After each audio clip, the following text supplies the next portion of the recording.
हा भात जरी मसाले भात नसला ना, तरी मसाले भातासारखाच लागतो. जर तुम्ही हा भात एकदा करून पाहिला ना, तर तुम्ही पुन्हा-पुन्हा करून खाणार. लहान मुलांपासून मोठ्यांपर्यंत सर्वांना आवडेल. अगदी मोकळा सुटसुटीत असा हा भात तयार होतो. नुसत्या सुवासानेच खाऊ वाटणारा हा भात तुम्ही एकदा नक्की ट्राय करून पहा. जेव्हा भाजीला घरात काही नसेल किंवा भाजी काय बनवावी हा प्रश्न तुम्हाला पडला असेल ना, तर तुम्ही हा भात नक्की बनवून पहा. असा वाफाळता भात जर ताटात असला ना, तर तुम्हाला भाजीची सुद्धा गरज पडणार नाही. चला तर मग रेसिपीला सुरुवात करूया. तर हा पुलाव भात बनवण्यासाठी इथे मी काही भाज्या घेतल्यात. एक मध्यम आकाराचा कांदा बारीक चिरून घेतलाय. 2 इथे मी तमालपत्र घेतलीयेत. त्यानंतर एक छोटा दालचिनीचा तुकडा घेतलाय. त्यानंतर इथे मी 1 चमचाभर जिरं घेतलंय. त्यानंतर इथे मी 1 मिरची अशी बारीक चिरून घेतलीये. त्यानंतर पाव वाटी शेंगदाणे घेतलेत. त्यानंतर 1 वाटी फ्लॉवर असा चिरून घेतलाय. फ्लॉवरचे असे छोटे-छोटे तुकडे करून घेतलेत. तर इथे मी 2 बटाटे असे बारीक आकारामध्ये चिरून घेतलेत. त्यानंतर इथे मी 1 चमचा आलं लसूण पेस्ट घेतलीये. तुम्ही यामध्ये तुमच्या आवडीनुसार भाज्या घालू शकता. त्यानंतर मी हा पुलाव भात बनवण्यासाठी इथे बासमती तांदूळ घेतलाय. तर इथे मी 1 कप तांदूळ घेतलाय. हे तांदूळ मी आधी स्वच्छ धुवून घेतले व त्यानंतर अर्धा तासभर तांदूळ भिजत ठेवले होते.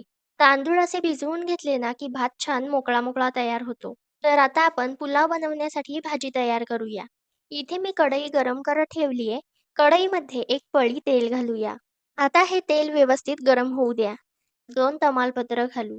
सोबत आपण घेतलेला दालचिनीचा तुकडा घालूयात. त्यानंतर इथे मी 1 चमचाभर जिरं घेतलंय. हे जिरं आपण तेलावर घालूयात. आता हे खडे मसाले आपण तेलावर 1 मिनिटभर परतून घेऊयात. त्यानंतर यामध्ये बारीक चिरलेला कांदा घालूया. कांदा छान गुलाबी रंग होईपर्यंत परतून घ्या.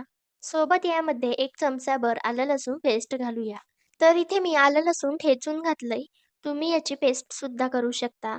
त्यानंतर इथे मी 1 मिरची अशी बारीक चिरून घेतलीये. तर असा गुलाबी रंग येईपर्यंत आपण इथे कांदा परतून घेतलाय. त्यानंतर यामध्ये आपण चिरून घेतलेला बटाटा घालूया. तर संपूर्ण बटाटा इथे मी चिरून घातला. तर यामध्ये बटाटा घालून झाल्यानंतर आपण चिरून घेतलेली फ्लॉवर यामध्ये घालूया. त्याचबरोबर शेंगदाणे यामध्ये घालूया. आता हे तिन्ही साहित्य व्यवस्थित तेलामध्ये परतून घेऊया.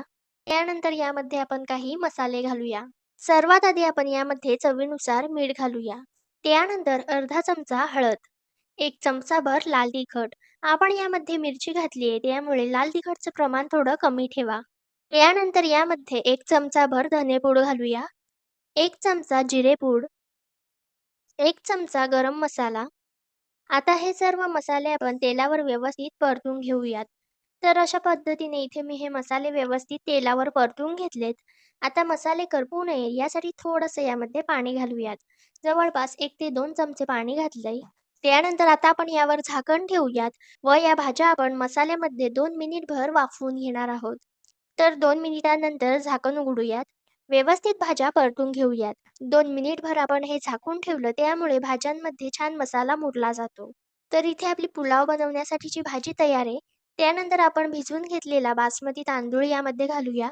इथे मी बासमती तांदळाचा वापर केलाय. तुम्ही या जागी कोणताही तांदूळ वापरू शकता.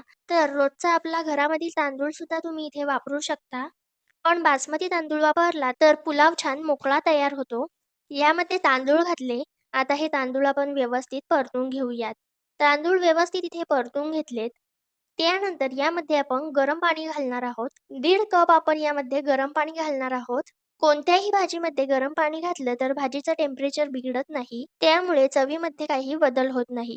तर इथे मी गरम पाणी यामध्ये घातलं. आता व्यवस्थित आपण हा पुलाव एकदा परतून घेऊयात. त्यानंतर यावर झाकण ठेवूया व हा पुलाव आपण व्यवस्थित शिजवून घेणार आहोत. तर 2 ते 3 मिनिटांनंतर आपण झाकण उघडूयात. आता हा भात आपण व्यवस्थित एकदा परतून घेऊयात. त्यानंतर यावर पुन्हा झाकण ठेवूयात व हे तांदूळ आपण व्यवस्थित शिजवून घेऊयात. तर पुन्हा 2 ते 3 मिनिटांनंतर झाकण उघडूयात. अशा पद्धतीने इथे हा तांदूळ व्यवस्थित शिजलेला आहे. आपला पुलाव तयार झालाय. तर हा पुलाव आपण एकदा वर खाली करून घेऊयात. म्हणजे तो एकसारखा शिजलेला असतो. असा आपला वाफाळता पुलाव तयार झालाय. अगदी मसाले भात असतो ना त्याच चवीचा. त्यानंतर हा वाफाळता पुलाव आपण प्लेटमध्ये काढून घेऊयात. तुम्ही यासोबत बारीक चिरलेला कांदा किंवा कोशिंबीर सुद्धा खाऊ शकता. तर इथे मी ताटामध्ये बारीक चिरलेला कांदा घेतलाय. 2 ते 3 चमचे दही घेतलंय व थोडंसं मीठ घेतलंय. आणि हा वाफाळता भात. अशा पद्धतीने इथे आपलं ताट पूर्ण झालंय. तर अगदी चमचमीत आपला हा पुलाव तयार आहे. रेसिपी कशी वाटली ते कमेंट्समध्ये नक्की सांगा. रेसिपी आवडली असेल तर व्हिडिओला लाईक करायला विसरू नका.